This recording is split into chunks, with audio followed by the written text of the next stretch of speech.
저희는 지금 사순절을 기다리고 있습니다. 다음 주,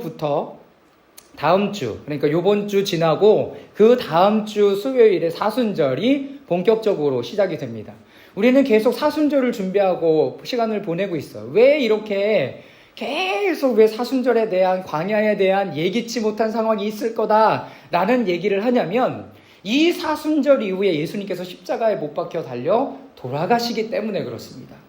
이것이 왜 우리에게 이렇게 중요한 걸로 다가옵니까? 왜? 십자가의 사건으로 인해서 예수 그리스도의 그 십자가의 사건은 우리를 죄로부터 구원해 주실 뿐만 아니라, 오늘 본문에도 있지만 새로운 피조물, 정죄함이 없는 상황, 그리고 하나님의 아들, 딸로 우리를 정확하게 새롭게 하시는 그 포인트가 바로 그때이기 때문에 그렇습니다. 예수님이 이 땅 가운데 오시는 것은 하나님과 우리와 하나 되게 하시려는 하나님의 귀한 뜻이 그 안에 담겨 있다면, 예수 그리스도가 십자가에 달려 돌아가시는 그 사건은 우리의 죄의 문제뿐만 아니라 이런 본질적인, 그리고 정체성에 흔들려져 버렸던 모든 것을 다시 새롭게 하시는, 그리고 원래의 창세기에 우리를 만드셨던 본질적인 모습을 회복할 수 있는, 여러분, 첫 번째 포인트가 되기 때문에 그렇습니다. 그러니 사순절의 시간뿐만 아니라 그 시간들을 잘 준비해서 보내고 예수 그리스도의 그 십자가의 사건을 맞이할 때는 좀 다르겠죠. 그리고 이후에 성령의 강림, 이런 시간들을 통해서 우리는 계속 어떤 시간들을 살아간다고요? 예수님과 함께 예수님의 탄생과 예수님의 생애와 예수님의 십자가의 사건과 부활의 사건을 우리 가운데 계속 함께함으로 말미암아 그분의 형상을 닮아가는 거죠. 어떤 분이 이렇게 얘기하더라고요. 예수님의 눈물 한 방울조차 복음이라고. 예수님의 눈물 한 방울조차, 눈물 하나 흘리는 게 뭐가 대단한 일이야. 근데요, 예수님은 아무 때나 눈물을 흘리지 않았다는 거예요. 그리고 그 눈물은 하나님의 컴패션, 긍휼하신 마음, 이 컴패션, 그리고 서정인 교수님이 하시는, 한국에서 하시는 한국 컴패션의 이 컴패션이라는 단어는요, 사복음서에 딱 7번 사용되는 단어예요. 딱 7번만. 그러면서 이 컴패션이라는 건 뭐냐면, 그 사람의 아픔을 나의 아픔으로 받아들이면서 느껴지는 감정인 거예요. 아, 슬프다, 마음이 아프다가 아니라 저 사람의 아픔이 내 아픔으로 다가오는, 여러분, 예수님이 그럴 때 눈물을 흘리셨습니다. 그러니까 본인의 아픔 때문에 눈물을 흘린 게 아니라 그 사람이 본래적인 모습으로 살아갈 수 없음을 보고 눈물을 흘리셨던 거죠. 대표적인 경우가 뭐였습니까? 나사로가 죽었을 때. 나사로가 죽었을 때 예수님이요, 어떻게 하냐면 마음이 너무 슬퍼서 우셨다라고 표현하고 있습니다. 그런데 그 사건조차 예수님은 그 사건을 어떻게 사용하시냐면 예수께서 부활하실 사건에 대한 예표로 사용하시죠. 사랑하는 여러분, 예수님이 하나하나 행하셨던 모든 사건은 우리의 삶에 굉장한 중요한 삶의 지표가 될 수 있습니다. 그래서 우리는 지난 1월 22일에 예상치 못한 변화에 대해서 함께 이야기를 나누면서 오병이어의 기적을 경험했던 제자들 뿐만 아니라 그들과 함께 있던 사람들이 어떤 시간들을 보냈어요? 예수님의 부재를 경험합니다. 예수님이 함께하지 않음을 경험하게 되는 거죠. 근데 굉장히 당황스러워했어요. 여러분, 우리도 그런 상황 가운데 놓여질 수 있다는 거죠. 광야의 그 여정을 가다 보면 두렵고, 지금 예수님이 나와 함께 하시는가? 그런 시간들을 겪게 될 거라는 거죠. 그럴 때 어떻게 하라고 말씀드렸습니까? 당황하지 말고 하나님께서 이 시간 이후에 또 우리와 함께 하시는 그 하나님을 기대하려라 라는 말씀을 나눴습니다. 또 지난주에 오병이어 사건을 통해서 우리의 깨어짐은 우리의 타락한 본성을 하나님께서 다루기를 원하시는 거예요. 구체적으로 뭐요? 자존감이 아니라 자존심, 스스로의 존귀하게 여기는 마음이 뭐가 나쁩니까? 그런데 이것이 세상에서는 자신을 어떻게 하는 거, 우리 한희자매가 기도해 줬던 것처럼 자신을 보호하는 테두리를 너무나 두껍게 가지고 있었던 거죠. 두껍게. 내가 저 사람보다 성공해야 돼. 내가 이것을 인정하면 내가 낮아지는 루저가 되는 거야. 이런 마음들이 나의 자존심을 굳게 세워버리는 것이 되어버렸죠. 예수님은 이것을 어떻게 하기를 원하신다고요? 깨기를 원하신다는 거예요. 깨기를 원하시는 거. 무릎 꿇을 수 있어야 된다는 거. 내가 잘못했던 부분에 있어서 잘못하고 무릎 꿇고 익스큐즈를 구하는 것은 창피한 일이 아니라 그 관계를 매듭짓고 새로운 관계로 나아갈 수 있는 힘을 우리 가운데 허락해 준다라는 것입니다. 그래서 자존감은 뭐라고 얘기했습니까? 자존심이 아니라 다시 자존감을 계속 우리가 성장하고 자라가게 해야 되는데 먼저는 나를 용서하고 어떻게 해야 돼요? 받아들여야 돼요. 아, 내가 이 정도밖에 안 됐구나. 아, 내가 이 부분들은 내 힘으로 안 되는 영역이구나 하는 부분들을 인정하고 받아들여야 돼요. 여러분, 그게 아니면 계속 나는 이렇게 핑계를 대겠죠. 그리고 도망가려고 하겠죠. 여러분, 그것이 올바른 모습이 아닙니다. 자존감이 높다라는 것은 다윗처럼 내가 목동에 있으나 아니면 내가 왕궁에 있으나 내가 어느 자리에 있든지 하나님과 교제하고 그 안에서 만족감과 충만함을 누릴 수 있는 상태가 바로 자존감이 높은 상태다라는 거예요. 오늘 찬양에도 나왔지만 내 상황이 이렇다고 해서 이렇게 휩쓸려 버리고 내 상황이 이렇다고 해서 이렇게 휩쓸려 버리면 상황에 따라간다면 우리는 어느 순간에도 예배할 수 없을 거예요. 네, 겨울은 추워서 예배 못하고 여름은 더워서 예배 못 드릴 거예요. 그러나 우리의 상황과 환경에 따라서 우리의 신앙과 믿음이 흔들리는 게 아니라 예수 그리스도에게 그것이 정하여져 있을 때 우리는 어디에나 예배 드릴 수 있을 뿐만 아니라 무엇을 하든지 그것을 하나님의 의미로 하나님의 마음으로 받아들일 수 있게 되는 것입니다. 또 한 가지는 뭐였습니까? 나의 깨어짐 그리고 나의 아무것도 없음을 하나님 앞에 드릴 때 하나님은 다른 사람들을 먹이고 입히고 마시우내 우리를 사용하신다는 거예요. 우리를 사용하신다는 거예요. 얼마나 감사합니까? 드릴 것이 없었는데 그냥 하나님 내가 가진 것 없이 이것을 드립니다 라고 얘기했는데 하나님은 그것을 들어서 사용하셔서 내 손에 든 것을 보니까 너무나 많은 것을 지금 가지고 있는 거죠. 여러분, 이걸로 만족이 안 되세요? 더 많이 가져야 되겠습니까? 더 많이 내가 취해야 되겠습니까? 더 많은 옷, 더 많은 신발, 더 많은 어떤 것들을 가져야 되겠습니까? 지금 가진 것으로 충분하지 않습니까? 여러분, 내가 누구랑 비교하고 있지 않은지는 잘 살펴보시기 바랍니다. 내가 내 안에서 지금 만족감을 누릴 수 있을 때 여러분, 그것이 바로 하나님께서 우리에게 원하시는 부분입니다. 자, 오늘은 그것과의 연결선상에서 사순절을 기다리면서 예수님을 광야로 인도하여서 사단의 시험을 받게 하시는 성령님을 우리에게도 동일하게 광야로 인도하십니다. 예수님을 인도하셨던 성령님은 또 광야로 우리를 또 인도하세요.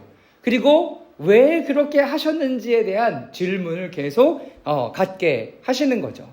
자, 앞에 부분은 좀 다 넘어가겠습니다. 그러면서 첫 번째, 예수님은 광야에 어떻게 들어가시게 되었는가? 그 바로 위에 보면 사순절의 핵심은 사순절에 예기치 않는 상황에서 우리가 알아야 할 것은 무엇인가?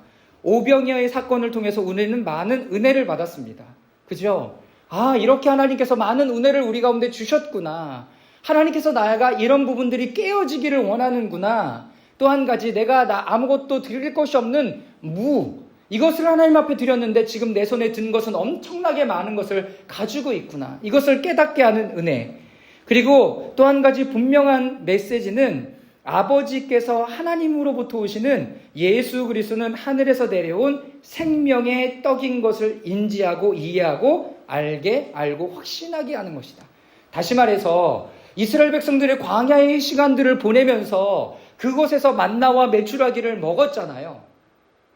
그런데 지금 동일하게 광야로 들어가는 우리에게도 하나님 말씀하시는 것은 예수 그리스도가 우리에게 생명의 떡이요 영생의 말씀이 된다라는 것을 알려주시기를 원하신다라는 거예요. 여러분, 우리가 여행 갈 때 어떻겠습니까? 광야로 들어간다라고 얘기했을 때 정말 광야에 들어갈 때 필요한 것은 챙기지 않고 누구에게 보여질 것들만 챙겨가는 모습들이 바로 우리의 모습이 될 수 있다는 거죠. 그런데 그런 상황에서 하나님께서는 하나님 그분 자체가 예수 그리스도가 영생의 말씀이며 생명의 떡인 것을 우리에게 알려주기를 너무나 원하신다라는 거예요. 자, 그래서 사순절을 보낼 때 여러분들이 이 부분들을 기억하고 있어야 됩니다. 아, 내가 하나님이 계신가? 내가 지금 이런 상황 가운데 하나님이 어떻게 일하시는가? 이런 고민 가운데 하나님이 나를 어떻게 먹이시고 입히실 뿐만 아니라 내 생각과 내 영에 어떻게 새롭게 양식으로 임하여 주실까라는 부분들을 고민하며 갈 수 있었으면 좋겠습니다. 자, 첫 번째, 예수님은 광야에 어떻게 들어가시게 되었는가라는 것입니다. 예수님 광야에 어떻게 들어가세요? 자, 마태복음 4장 1절부터 4절까지의 말씀을 다 같이 한번 읽도록 하겠습니다. 시작. 그 즈음에 예수께서 성령에 이끌려 광야로 가셔서 악마에게 시험을 받으셨다. 예수께서 밤낮 40일을 금식하시니 시장하셨다. 그런데 시험하는 자가 와서 예수께 말하였다. 내가 하나님의 아들이거든 이 돌들에게 빵이 되라고 말해보아라. 예수께서 대답하셨다. 성경에 기록하기를 사람이 빵으로만 살 것이 아니라 하나님의 입에서 나오는 모든 말씀으로 살 것이다 하였다. 자, 예수님이요 광야로 들어갈 때 누구의 인도함을 받아요? 누구의 이끌림을 받아요? 예, 성령님의 이끌림을 받았습니다. 여러분, 우리도 마찬가지예요. 우리가 직장을 구하거나 그리고 어떤 여러 가지 중요한 일들을 할 때 우리는 성령님의 인도함을 받기를 원해요. 그런데 그 삶이 내가 원하는 이끌림이 아니라 성령님께서, 하나님께서 우리를 이끌어 주심이어야 한다라는 것을 여러분 정확하게 말씀드리기를 원합니다. 내가 모든 것을 다 정해줬고 하나님께서 이거 맞다고 얘기해 주시면 좋을 것 같아요. 여러분, 이게 바른 모습이 아니라는 거예요. 우리가 열린 마음으로 하나님의 음성을 들을 때 제대로 들리기 시작해요. 그래서 침묵하라라고 얘기하는 거죠. 하나님의 음성을 듣기 위하여 먼저는 침묵하는 거죠. 내 안에 생각과 마음과 지금 육체적으로 많이 분주해 있는 것들이 다 가라앉았을 때 맑은 생각이 우리를 다시 생각을 사로잡고 나를 인도해 주시고 그럴 때에 이것이 무엇인지를 분명하게 깨달을 수 있게 된다라는 거예요. 여러분, 그것을 도와주는 게 뭐예요? 침묵이에요. 생각의 침묵, 마음의 침묵, 입의 침묵, 그리고 내 몸의 침묵까지도. 그럴 때 분명하게 하나님께서 나에게 말씀하시는 것이 들리기 시작합니다. 그런데 오늘 말씀에 보면 1절에 성령에 이끌려라고 되어 있습니다. 이끌려라고 번역된 단어는 아나고 헬라어라는 단어인데요. 이것은 데려가다라는 뜻이에요. 몰다, 인도하다라는 뜻이죠. 자, 그런데 이런 이끌다라는 것을요, 오늘 우리나라 사전에 찾아보니까 목적하는 곳으로 바로 가도록 같이 가면서 따라오게 하다라는 거예요. 여러분, 어떻게 이게 더 성경적인 의미를 가지고 있을까요? 이끌다라고 얘기할 때는요, 어떻게 해야 돼요? 어떤 의미를 가지고 있어요? 앞에서 좀 끌어주는 느낌이에요. 제가 사전을 잘못 찾아서 끌려가다를 찾았어요. 끌려가다. 그랬더니 끌려가다는 뭐예요? 내가 가기 싫은데 억지로 질질 끌려가는 거예요. 이끄는 건 뭐예요? 앞에서 그 사람이 이 목적지까지 잘 갈 수 있도록 잘 여러분 가이드 해주는 의미도 가지고 있습니다. 성령님은요, 예수님께서 광야로 들어가실 때, 야, 너 광야로 들어가, 이렇게 띠미는 게 아니라, 성령님께서 동일하게 예수님과 함께 하시면서 그 여정을 가고 계시는 중이다. 그러니 여러분들이 하나님 앞에 어떤 일들을 결정하고 직장이나 여러 가지 일들 가운데 내가 하나님의 인도하심을 받아 거기 들어갔다면 여러분 힘들고 어려운 것은 여러분 당연할 수도 있어요. 당연할 수도 있어요. 아, 예수님이 인도해 주셨는데 성령님이 인도해 주셨는데 왜 이렇게 어렵지? 내가 바라던 것 아닐까요? 내가 바라던 것. 여러분 그거 말고요. 여기에서 하나님이 나를 어떻게 하기를 원하시는가? 자라고 성장하고 또 다음으로 또 내가 하나님 앞에 드려지기를 원하는지, 아니면 그냥 여기서 돈 받아먹고 여러분 그렇게만 살기를 원하시는지, 여러분 그것이 분명해야 됩니다. 여러분 그렇다면 우리가 하나님 앞에 그 여정을 갈 때 성령님이 어떻게 하고 계시는 거예요? 동행하고 계시는 거죠. 동행하고 계시는 거예요. 여러분, 그래서 이것은 인간의 의지가 성령님의 신성한 의지와 일치할 때, 대박입니다. 인간의 의지, 하나님 제가 여기 하고 싶습니다 라고 얘기했을 때 성령님과 의지, 이것이 딱 맞아떨어져요. 그런데 뭐라고 그 다음에 써 있습니까? 그 인간의 의지를 강화하기 위해서 신성한 힘이 풀어지는 것을 의미합니다. 여러분, 이게 이끌다라는 단어의 핵심이죠.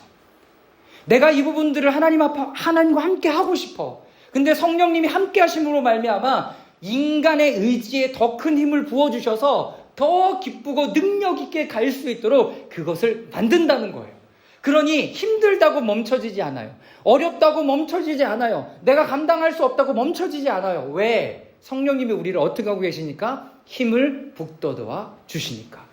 여러분, 이 광야의 핵심은 뭡니까? 첫 번째 핵심은 우리가 이 광야의 길을 갈 때 여러분 금식하기도 할 거예요. 이 금식은 어떤 금식이 될까요? 미디어 금식이 될 수도 있고, 쇼핑을 금식하는 것일 수도 있고, 또 누구는 커피를 금식할 수도 있고, 누구는 게임일 수도 있습니다. 여러분, 이런 것 가운데 성령님이 우리를 인도하시면 그것 가운데 어떻게 하게 하신다? 내가 강력하게 그 부분들을 감당할 수 있도록 인도하신다라는 거예요. 인도하신다라는 거예요. 그러니 그럴 때마다 하나님 앞에 내어드리고 하나님 나를 다스리도록 인도해 주시도록 여러분 기도하는 시간들이 되면 너무나 좋을 것 같습니다. 자, 우리는 주연절 말씀을 기억할 수 있습니다. 그리고 이는 내 사랑하는 아들이요 내 기뻐하는 자라라고 선포하시며 끝났죠. 주연절이 뭐였어요? 예수님이 세례를 받는 사건이었잖아요. 사람들에게 영적으로 공식적으로 그 요단강에 있는 사람들에게 예수님이 이분이 메시아다, 하나님의 어린 양이다를 공식적으로 드러내는 사건. 왜 이 사건이 중요했습니까? 성부, 성자, 성령이 함께 하시고 계셨기 때문에. 그런데 하나님께서 뭐라 그랬어요? 이는 내 사랑하는 아들이요 내가 기뻐하는 자다라고 얘기해요. 그리고 예수님은 어디로요? 네, 광야에 시험 받으러 들어가세요. 여기는 우리가 어떤 힌트를 가질 수 있어요? 광야로 들어가기 전에 누구를 만나야 돼요? 하나님을 만나야 돼요. 네, 맞아요. 하나님을 만나야 돼요. 광야로 야 간다 다 같이. 여러분, 아니에요. 여러분, 같이 가는 건 너무 중요해요. 근데 그 같이 갈 때 뭘 연습해야 돼요? 홀로 있을 때를 연습해야 돼요. 홀로 있을 때, 홀로 그 길을 걸어갈 때 그럼에도 불구하고 기쁘고 행복하게 그 길을 걸어갈 수 있겠느냐라는 거예요. 여러분, 그때는 하나님과 독대하는 시간이에요. 광야를 갈 때도 마찬가지예요. 단 30초를 못 있을 정도로 뜨거워요. 여러분, 그것이 광야예요. 그것이 광야. 여러분, 그런 곳을 40년을 걸었다고 생각해 보세요.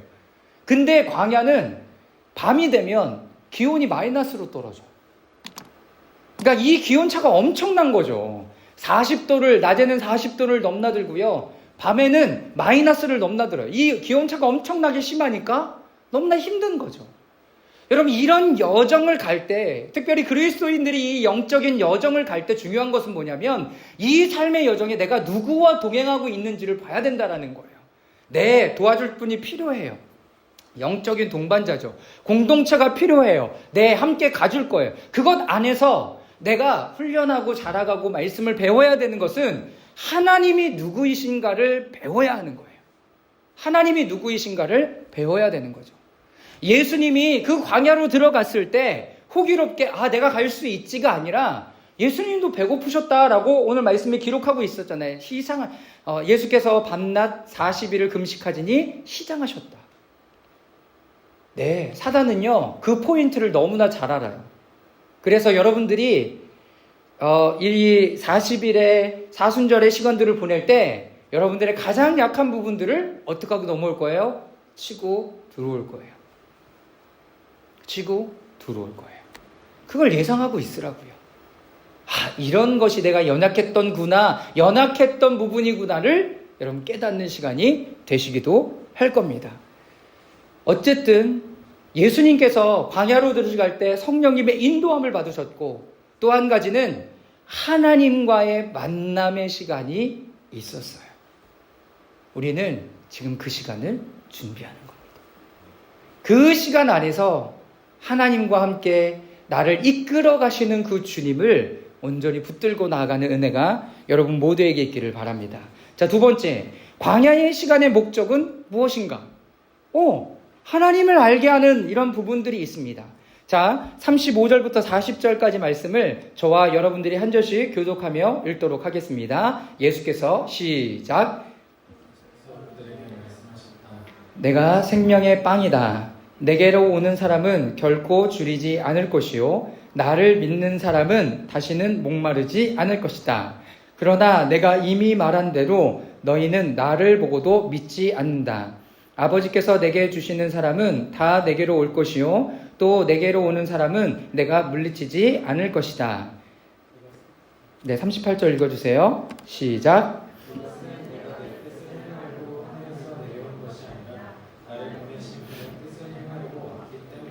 나를 보내신 분의 뜻은 내게 주신 사람을 내가 한 사람이라도 잃어버리지 않고 마지막 날에 모두 살리는 일이다.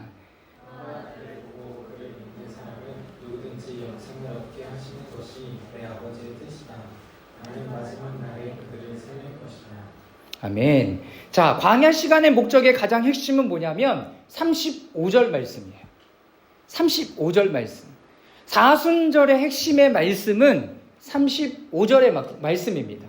그래서 이 광야 시간들을 통해서 이스라엘 백성들이 광야에서 만나와 메추라기를 먹었는데 출애굽기 말씀에 보면 그들은 광야의 말씀, 그런 영생의 말씀과 생명의 떡을 먹었음에도 불구하고 여러분 죽었어요. 그러니까 이 떡에 대한 내가 먹는 것으로 광야를 살아가는 것이 아니라 예수님께서 또 하나님께서 이 광야를 통해서 우리에게 주시고자 하는 하나님의 말씀은 뭐냐면 하나님의 말씀에 순종하는가 순종하지 않는가에 대한 또 예수 그리스도에 대한 하나님께서 우리를 먹이시고 입히시는 분이다라는 것을 알려주시기 위한 것입니다. 자, 그래서 시험이라는 단어를 사용했죠. 자, 출애굽기 16장 4절 말씀 다 같이 한번 읽어보도록 하겠습니다. 시작. 주님께서 모세에게 말씀하셨다. 너희가 먹을 것을 하늘에서 비처럼 내려줄 터이니 백성이 날마다 가서 그날 먹을 만큼 거두어 드리게 하여라. 이렇게 하여 그들이 나의 지시를 따르는지 따르지 않는지 시험하여 보겠다. 네, 뭐라고 돼 있어요? 시험하는지 보겠다라는 거예요. 이게 먹고 입고 마시고의 문제가 아니에요. 하나님의 말씀에 순종하는지 순종하지 않는지에 대한 뭐예요? 테스트고 씨름이에요. 우리에게는 씨름이 되겠죠. 우리에게는 씨름이 돼요. 그런데 하나님께서 우리를 보시는 것은 테스트가 되는 거죠.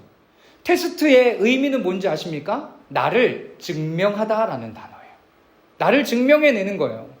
나를 증명하는 것을 어떻게 증명할 거는 거예요. 여러분, 내 기적, 내 힘, 내 능력, 내 재정으로 이거 나를 증명하는 게 아니라 예수님께서 하셨던 방법은 자기 정체성을 분명히 알고 있는 것 가운데 자신을 나타내는 것이 그분의 증명의 방법이었습니다. 우리는 이걸 배워야 돼요.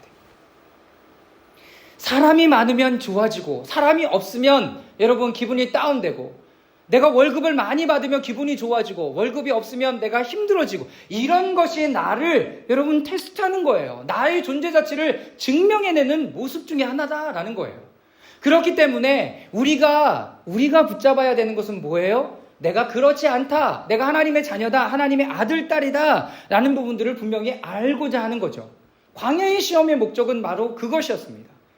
그래서 오병이어의 기적이 시작될 때 예수님께서 누구에게 얘기합니까? 빌립에게 얘기하잖아요. 빌립아, 내가 이 사람들 먹여야 되는데 어떻게 하면 좋겠느냐라고 얘기했을 때 빌립이 대답이 뭐였습니까? 이 사람을 다 먹이려면 얼마의 돈이 필요합니다. 그랬을 때 뒤에 붙여있는 단어가 뭐였어요? 말씀이 예수님께서는 자기가 할 일을 알고 계셨다라고 얘기해요. 알고 계셨다. 그러니까 여러분들은 지금 들어서 알고 있잖아요. 하나님께서 어떻게 하실지를 하나님께서 알고 계세요. 그럼 우리의 반응은 뭐여야 돼요? 알고 있는 사람. 하나님 어떻게 하실 거예요? 물어봐야죠. 하나님 이 상황을 지금 어떻게 나가기를 원하세요? 내가 어떻게 할까요? 그래서 가르쳐 주셨던 게 뭐예요? 나를 깨트리는 거였잖아요. 지난주에. 나를 깨트리는 거였고요. 오병이어의 그 어린아이의 도시락을 가져왔을 때 우리는 아무것도 드린 것도 없지만 이것조차도 어린아이의 것이었어요. 이거를 나눠주어라 라고 얘기했을 때 내 생각과 내 마음으로 이건 도저히 안 되는 일이야. 나는 그냥 가만히 있을래 라고 얘기했으면 아무 일도 일어나지 않았겠죠.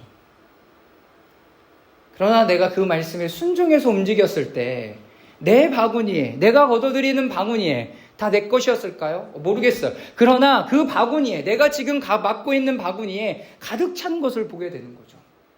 가득 찬 것을 보게 되는 거예요. 이것은 먹고 입는 문제가 아니에요.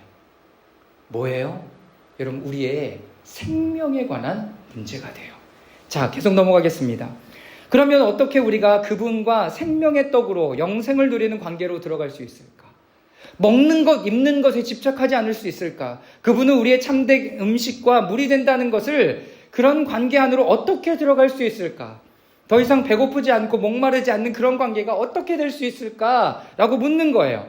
자, 이와 같은 은혜가 우리에게 역사하지 않는다면 그 누구도 40일 밤낮의 광야에 불타는 더위와 추위에 음식과 물을 먹지 않는 금식을 할 수 없기 때문이다. 어떤 거요? 그분이 우리의 생명의 영생의 양식이 되지 않으면, 성령님이 함께 해주셔서 이끌어주지 않으면 여러분 이게 안 된다는 거죠. 깨닫지 못한다는 거예요. 그러니 첫 번째 포인트를 여러분 짚고 가세요. 두 번째, 여러분 하나님께서 우리에게 그 방법을 알려주시고 우리가 어떻게 나아가야 될지까지도 알려주실 것입니다. 자, 여기 한번 읽어보겠습니다. 대림절과 동일하게 한번 읽겠습니다. 시작. 대림절과 동일하게 금식한다. 또한 기억하며 마음의 중심을 가져야 하는 것은 예수 그리스도가 나의 생명의 떡이다. 바로 이것을 인식하고 이해하고 알고 확신하는 것이다. 이것은 예수님이 광야에서 40일 금식하고 시험 받으시고 우리에게 분명하게 깨닫게 해주신 것이다. 무슨 말씀인지 이해가 되시죠? 우리가 광야로 들어갈 때 그냥 먹을 것 찾는 거 아니에요. 예수님이 나의 생명과 떡이 된다라는 거예요. 그런데 재밌는 것은요, 이 관점으로 예수님의 시험에 대한 내용을 보니까요, 이거예요. 사단이 예수님이 배고픈 것을 알고 돌덩이를 떡을 하고 만들려고 할 때 예수님이 뭐라고 말씀하셨어요? 사람이 떡으로만 살 것이 아니요, 하나님의 말씀, 하나님의 입에서 나오는 말씀으로 살아가는 존재다라는 것을 알려주시잖아요. 그러니까 우리가 광야의 시간이나 이런 시간들을 갈 때 항상 고민하고 다시 기억해야 되는 것은 예수님의 광야의 시간이에요. 실질적으로 먹는 것이 필요해요. 그럼에도 불구하고 생명의 양식과 생명의 떡이 하나님이다라는 것을 인지하고 내가 마음에 품고 있는 거죠. 품고 있는 거예요. 두 번째, 자, 높은 데서 뛰어내리라 라고 얘기해요. 그렇죠? 높은 곳에 올라가서, 성전 꼭대기 높은 곳에 올라가서 여기서 뛰어내리라 그랬더니 하나님의 말씀에 이르기를 천사가 너를 도와주고 보호해 줄 것이다 라는 얘기가 있지 않느냐. 그러니까 너 뛰어내려 보라 라고 해요. 그 전에 뭐라 그래입니까? 내가 만약 하나님의 아들이어도. 뭐 하라는 거예요? 말씀에 써 있으니까 그대로 해보라는 거예요. 근데 예수님이 지금 뭐라고 얘기하십니까? 주 너의 하나님을 뭐 하지 말라? 시험하지 말라. 내가 스스로 그 높은 곳에서 뛰어내리면서 말씀에 써 있으니까 나한테 이걸 이루어 주겠지. 이거 믿음 아닌가? 우리 그렇게 배우지 않았어요? 여러분, 그런데 첫 번째 포인트를 기억해야 돼요. 성령님이 인도하신 일인가요? 지금 누가 인도하고 있어요? 사단이 주도권을 가지고 지금 흔들고 있잖아요. 그 주도권을 가져와야죠. 어디에서? 사단에서부터 여러분들로 가져가야죠.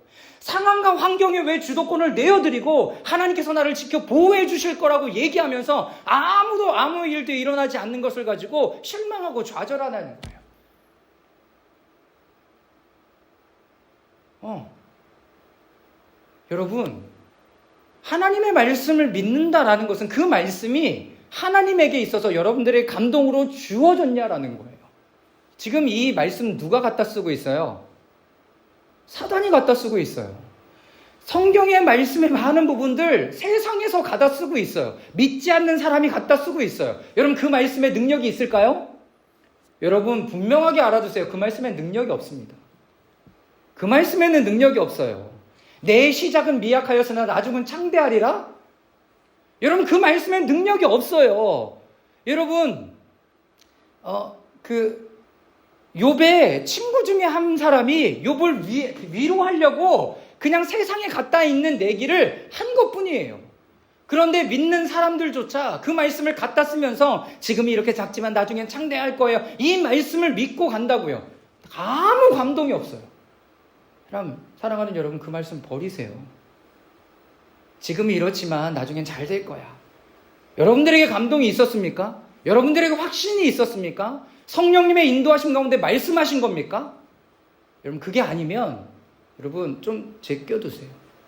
말씀에 있잖아요. 네, 말씀에 있어요. 여러분들에게 감동으로, 성령님의 감동으로 주신 거 맞아요? 여러분, 그것을 점검하고 확인하기까지는 오랜 시간이 걸릴 뿐만 아니라 공동체가 함께 해야 되고요. 여러분, 그것을 살아가면서 마음속으로 깊이 깨달아야 여러분 그 말씀이 그제서야 제 것이 돼요. 자기 것이 된다고요. 사단이요, 예수님을 시험하고 있어요. 뭘로요? 하나님의 말씀으로요. 예수님 그 말씀에 현혹되지 않아요. 그 시험 가운데 주도권을 빼앗기지 않아요. 여러분, 우리는 지금 그 주도권을 다시 찾아와야 합니다. 다시 찾아와야 돼요. 상황과 환경의 주도권을 빼앗기고 내어줬다면 그것을 다시 찾아오는 일들을 여러분들이 해야 되는 거죠. 세 번째, 천하 만국을 보여주며 나에게 절하라 라고 이야기합니다. 사단에게 절합니다. 이 모든 것을 다 갖고 싶죠. 그럼 나한테 절하면 돼 라고 이야기합니다. 예수님은 대답은 무엇입니까? 주 너희 하나님께만 복종하고 순종하라. 뭐예요? 자신이 누구인지 분명하게 아는 거예요. 내가 누구에게 엎드려야 되는 존재인지, 누구에게 나아가야 되는 존재인지를 분명하게 알고 있는 거예요. 예수님은 광야에서 이 모든 시험, 여러분 첫 번째 시험은 뭐였습니까? 먹는 것. 두 번째 시험은 뭐였습니까? 여러분 이성적인 부분들. 세 번째는 뭐예요? 영적인 부분들이에요. 사순절에 우리가 이런 시험들을 맞닥뜨릴 거예요. 이 중에 하나만 하면 좋지 않을까? 이 중에 하나만? 그런데 다 우리에게 도전이 될 수 있습니다. 자신의 능력, 신적 능력을 사용할 필요도 없어요. 여러분, 기적을 바랍니까? 예수님이요, 기적으로 이 사건을 이겨내지 않았어요. 뭘로 이겨냈습니까? 하나님의 말씀. 자신의 분명한 정체성. 나는 하나님의 자녀. 대박 아니에요? 예수님이 신의 아들인데, 신인데, 하나님인데, 이 사건에서도 기적을 사용하지 않았어요. 그러면 우리도 뭐 할 수 있어요? 동일하게 이런 사건이, 이런 시험이 다가올 때, 여러분, 이길 수 있다라는 거죠. 여러분, 이게 우리에게 주시는 엄청난 힌트예요. 우리는 기적을 바라요. 이 사건이 나에게 안 일어났으면, 이 일은 나에게 없었으면.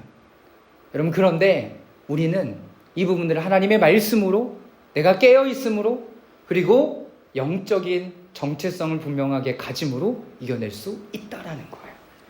너무 좋네요. 자, 41절. 자, 35절 말씀 다 같이 다시 한번 읽겠습니다. 시작. 예수께서 그들에게 말씀하셨다. 내가 생명의 빵이다. 내게로 오는 사람은 결코 줄이지 않을 것이요. 나를 믿는 사람은 다시는 목마르지 않을 것이다. 왜? 먹을 것과 입을 것, 그리고 마시는 것이 예수 그리스도가 되시니까 그런 것입니다. 이걸 이제 깊이 우리가 깨닫게 되는 거죠. 자, 41절 말씀도 다시 읽겠습니다. 시작. 유대인들은 예수께서 내가 하늘에서 내려온 빵이다 하고 말씀하셨으므로 그분을 두고 수군거리며 라고 이야기를 합니다. 이 사람들 마음에 믿고 싶은 마음이 없어요. 그러니까 앞에 이렇게 강의 안에 여러분들에게 나눠드린 것들을 보면 앞에 제가 이렇게 좀 정리를 해놨습니다. 어떻게 하면 우리가 믿을 수 있겠습니까? 그 표징이 무엇입니까? 라고 얘기했을 때 예수님은 내가 그 바로 생명의 떡이다. 그러니까 나를 믿으면 된다 라고 얘기해요. 그런데 너희가 믿지 않음으로 인해서 지금 계속 목마르고 그런 거 아니냐라고 얘기를 합니다. 그러니까 예수님이 기적과 이적을 베풀어 주심에도 불구하고 뭐 하는 사람이 있다는 거예요? 안 믿는 사람이 있다라는 거예요. 여러분, 이 광야의 시간은 우리가 이 하나님을 온전히 믿을 수 있도록 우리를 어떻게 인도해 주신다, 이끌어 주신다라는 거예요. 이끌어 주신다. 자, 그래서 아까 나누었던 그 예수님의 시험에 관한 부분을 보면 첫 번째 부분은 우리의 몸입니다. 이 광야의 시간을 통해서 우리는 우리의 몸에 일반적인 음식을 먹음으로 영적인 영양분을 공급하게 될 거예요. 두 번째는 이성적인, 생각적인 부분들에 하나님께서 생명의 떡이라는 것, 이성의 떡, 그리고 우리의 생각과 마음을 바꾸시는 분이라는 것을 알려주실 것입니다.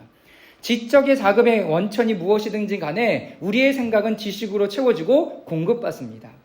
세 번째, 우리의 혼과 영으로 묵상과 영적인 글, 기도 등에서 영양분을 공급받습니다. 그것은 우리의 혼과 영을 먹이고 공급하는 우리의 내면의 영적인 음식이 됩니다. 야, 여러분 이 부분들에 좀 표시를 해두고요. 예수님이 시험 받았던 부분에 정말로 하나님의 말씀으로 이 시간들을 내가 보냈는가? 내가 지금 먹여지는, 내 배가 채워지는 경험들을 했는가를 여러분 좀 체크해 보셨으면 좋겠습니다. 하늘에서 내려온 빵, 생명의 떡이라고 말씀하시는 예수 그리스도가 우리의 육과 생각과 영혼에 생명을 주시기 시작하는 거죠. 제가 위에도 기록해 놨는데요. 제가 요즘 이렇게 여러 책을 보면서 깊게 깨달은 부분이 있어요. 그거 뭐냐면 여타의 타 종교는요, 내가 만약에 불교를 믿는다, 내가 다른 어떤 종교들을 믿는다, 이렇게 얘기했을 때 그들이 하는 것은 처음부터 훈련과 공양과 연습과 기도와 이런 것들을 통해서 쭉 가는 거예요. 맞죠? 그리고 결국은 뭐예요? 자기를 초월하는 거예요. 그것을 불교에서는 뭐라고 얘기합니까? 열반에 이르렀다라고 얘기하죠. 근데 열반이 다 뭐에서 이루어져요? 죽어야 이루어져. 도가 텄다라고 얘기하는 건 자기를 초월하는 힘을 갖게 되었다라고 얘기해요. 여자를 봐도 성욕을 느끼지 못하고, 그리고 배고픔도 느끼지 못하고, 여러분 이런 것들을 경험하는 것으로 기독교가 가지 않아요. 기독교의 시작은 어디서부터예요? 여러분 기독교의 시작은 어디서부터예요? 교회 나오면서부터 시작이에요? 저는 그렇게 정의하지 않아요. 어디서부터 시작이에요? 더 크게 얘기해 주세요. 어떻게? 예수님을 주인으로 영접하면서부터 시작이에요. 여러분, 내가 아무리 오래 시간 신앙생활을 해도 내가 예수님을 나의 주님으로 영접합니다 라고 얘기하지 않으면 뭐예요? 아직 내 삶에 내가 주인이다라는 거고, 내가 죄인인 것을 여러분 인정하지 않는다는 게 되는 거예요. 그러니까 이 고백이 엄청 중요하죠. 근데 이 고백의 능력이 뭐예요? 이 고백의 능력, 나의 컨디션이 어떻게 변화되냐면, 여러분 쭉 올려보세요. 쭉 올려보세요. 여러분들의 강의 안에 쭉 올려보세요.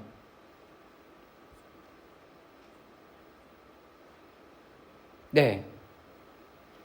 자, 저희 요즘 깨달음이라고 써있는 그 부분을 보시면 예수 그리스도를 믿는 거, 하나님께서 은혜를 주셔서 우리가 예수 그리스도를 믿으면 그때 우리의 컨디션이 어떻게 변화되는가? 요한복음 1장 12절 다 같이 읽겠습니다. 시작.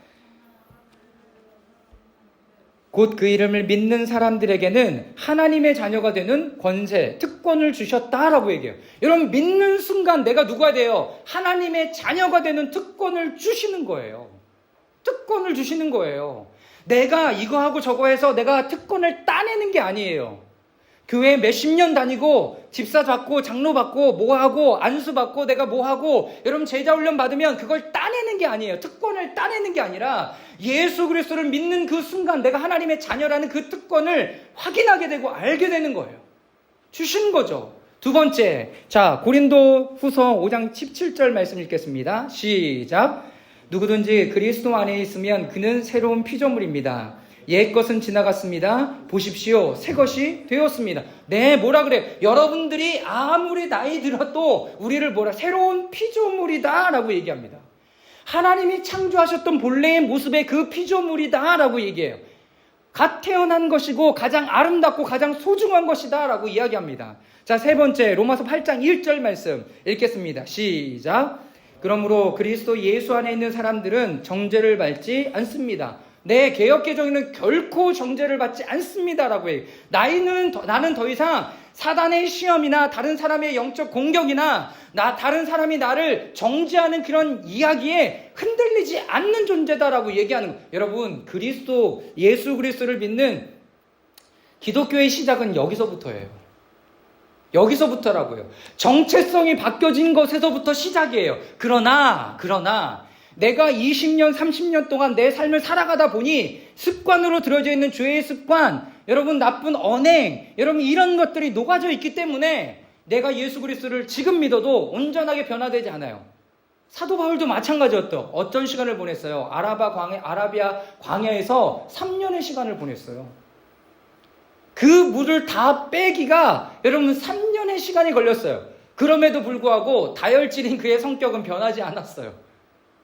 여러분 쉽지 않은 거예요. 하나님이 그것을 사용하시기 전까지는, 붙들리기 전까지는. 여러분 차이가 뭔지 아십니까? 내가 뭘 해서 내가 구원을 구원을 따내는 것이 아니라 이미 나는 구원을 얻은 존재로 나아가면서 예수 그리스도와 하나 되는 과정을 계속 걸어가는 거예요. 이 차이가 이해가 되십니까? 그러니까 내가 나의 정체성에 대한 부분들을 정확하게 해야죠. 그래야 여러분 사단의 시험에 흔들리지 않을 수 있어요. 네, 처음에 흔들릴 수 있겠죠. 네, 예전에 이렇게 해왔으니까. 내면의 싸움이 시작되는 거죠. 그때 내가 새로운 피조물이고 하나님의 자녀이고 그리고 정죄를 받지 않아요. 근데 세상 가운데 나가면 계속 당하는 일들만 겪는 거예요. 그러니까 열받으니까 어떻게 해요?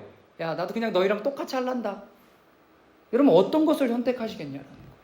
어떤 것을 선택하시겠냐.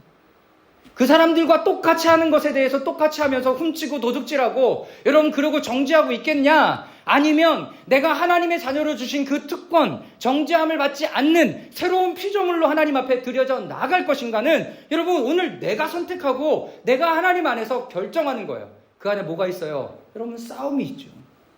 싸움이 있어요. 예수님 마찬가지잖아요. 야, 내가 이거 떡 하나 못 만들 것 같아? 못 만들어서 지금 말씀으로 산다라는 이야기를 한 게 아니잖아요. 그죠? 내가 뛰어내리면 내가 스스로 쫙 해갖고 나를 못 보호할 것 같아?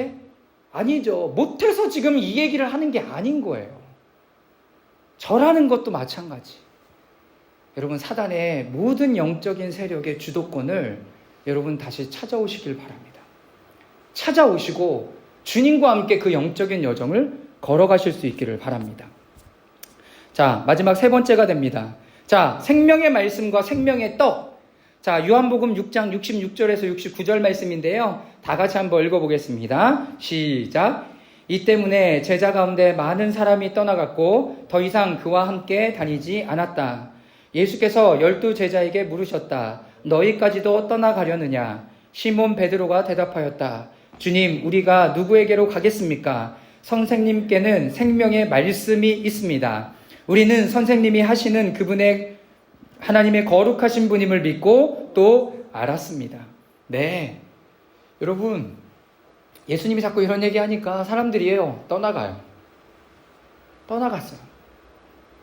그러니까 여기서 제자들이다라고 얘기하는 것은 12 제자들 말고 예수님을 따라다니면서 내가 예수님의 제자야 라고 얘기하는 사람들이 있었어요. 그런데 이런 사람들이 고난과 어려움과 예수님의 부재와 이런 역경을 겪으니까요, 떠나가기 시작하는 거예요. 그러면서 예수님께서 그 12 제자, 남아있는 12 제자들에게 이야기를 하죠. 너희도 가려느냐? 너희도 가려느냐? 여러분, 지금 이야기하는 이분이 영생의 말씀이고 생명의 떡이라는 것들을 인지하지 못하고 내 상황의 주도권을 내어주고 그리고 사단에게 내 상황의 주도권을 내어주면, 환경에 내어주면 여러분 그렇게 떠나갈 수밖에 없어요. 왜? 생명의 말씀이 더 이상 내 안에 작동하지 당연히 떠나가죠. 근데 예수님의 제자 중 하나가 베드로가 얘기합니다. 주님, 우리가 누구에게 가겠습니까? 선생님께는 생명의 말씀이 있습니다. 여러분 이거를 깨달아야 돼요. 이분이 말씀하시는 것들이, 이분의 삶이 나에게 생명을 주는구나. 그거를 깨달을 때, 예수님이 그분이시구나를 깨달을 때 우리는 계속 예수님과 영적인 깊은 교제 가운데 나아갈 수 있게 됩니다. 자, 우리가 매일 저녁 10시에 성경 통독 시간을 갖고 있습니다. 그래서 오늘 이렇게 정리해보면 좋겠다라는 마음이 들었습니다. 왜? 날마다 말씀을 먹고 있으니까. 첫 번째, 하나님의 말씀을 날마다 대하는 것입니다.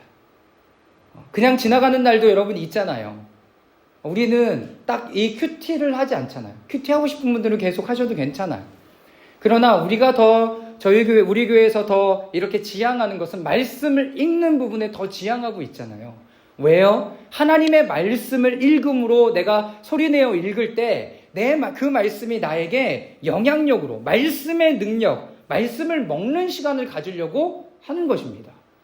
이 의미를 아셨으면 좋겠어요.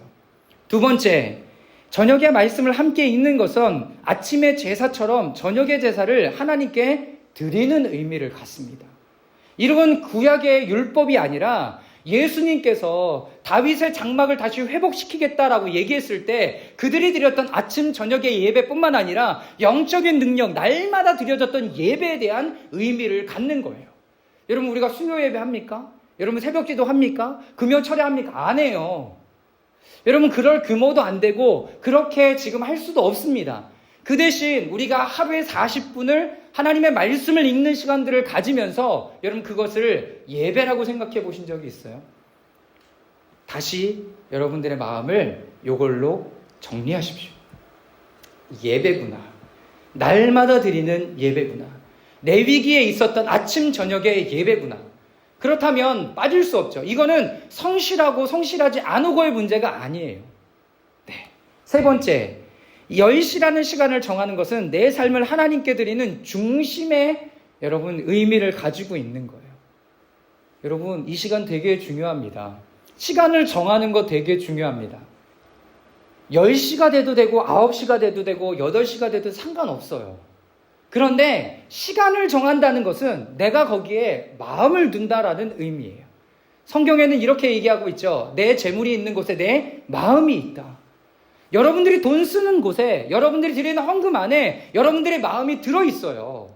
여러분, 그렇기 때문에 여러분들이 시간을 어떻게 보내는지가 너무나 중요한 거예요. 너무나 중요한 거예요. 그래서 왜 막 친구들하고 밥 먹고 시간 보내고 있다가 왜 9시 되면 야, 나 들어갈게 라고 왜 얘기하세요? 어떤 분들은 계속 10시를 기다리고 있어요. 그게 맞는 거죠. 여러분, 참여하지 않고가 문제가 아니에요. 누구는 중요한 일들 때문에 빠질 수 있어요. 그게 핵심이 아니죠. 여러분, 근데 거기에 두면 여러분들의 마음은 하나님과 점점 멀어지게 되는 거예요. 멀어지게 되는 거예요. 그렇기 때문에 여러분들의 마음의 중심을 누구에게 향하고 있는가? 참여하고 참여하지 않고가 아니라 하나님의 말씀을 먹는 시간. 저는 다른 시간에 먹으니까 괜찮아요. 그럼 공동체가 필요 없는 거죠, 또. 그러니까 여러분들의 마음의 중심을 어디다 두고 있는지를 스스로 점검하는 것이 되는 것이 10시에 성경을 통독하는 시간입니다. 자, 이제 말씀을 마무리하면서 생명의 말씀이 내 안에서 생명으로 역사하는 것은 참여하는 사람이건 그렇지 않은 사람이건 내 안에 생명의 씨앗이 뿌려지고 자라게 하는 시간이 되는 것을 잊지 말아야 합니다. 이 사순절의 시간을 여러분 참여할 수도 있고 아닐 수도 있어요. 그러나 말씀의 씨앗이 뿌려졌으면, 생명이 시작되었으면 이 아이가 자라야 되잖아요. 자라는 것들을 어떻게 하겠냐는 거예요. 사역을 통해서 가능하죠. 그러나 근본적으로 오늘 핵심의 말씀은 생명의 말씀이다라고 얘기해요. 생명의 말씀이 예수 그리스도의 말씀, 생명의 떡이다라고 얘기하는 그 예수님을 대할 때 우리가 자라가기 시작하는 거예요. 예수님의 사고, 예수님의 마음, 예수님의 말씀을 여러분 본받아 따라 나아가게 되는 거죠. 자, 우리는 다음 주에 본격적으로 사순절의 깊은 시간들로 들어가게 됩니다. 그 시간들을 통해서 생명의 말씀이신 예수 그리스도를 더 깊게 깨닫는 은혜가 있기를 바랍니다. 예수님이 생명의 떡이십니다. 자, 옆에 분들에게 이렇게 인사하겠습니다. 예수님이 생명의 떡이십니다. 다시 한번 예수님이 영생의 말씀입니다. 네. 자, 한 5분 정도 말씀을 좀 묵상하는 시간들을 갖도록 하겠습니다. 오늘 성령의 이끄심 속에서 그분은 나를 어떤 광야로 인도해 가는가? 어떤 광야로 인도해 가는가? 두 번째, 오늘 예수님이 나에게 생명이며 영생의 말씀이며 생명의 떡인가? 세 번째, 나의 일은 하나님과 어떤 관계가 있는가? 오늘 성령의 이끄심 속에서 그분은 나를 어떤 광야로 인도해 가시는가? 두 번째, 오늘 예수님이 나의 영생의 말씀이며 생명의 떡인가? 네, 이 부분들을 좀 잠깐 침묵 가운데 묵상하는 시간 갖도록 하겠습니다.